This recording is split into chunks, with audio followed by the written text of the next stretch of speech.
Central College has announced a partnership with Winona State University. Students receiving their associate degrees in office administration and technology at SCC can now transfer directly to Winona's business education program as third-year students. The schools say the partnership is meant to provide a direct pipeline for students to continue their education while also addressing Minnesota's shortage of high school teachers, an area where program leaders say has a particular need for business teachers.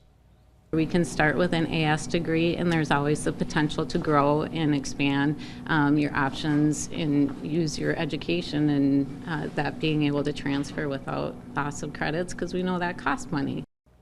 Program leaders also say they hope that being able to transfer alongside colleagues will calm some of the stresses that come from changing schools and cities.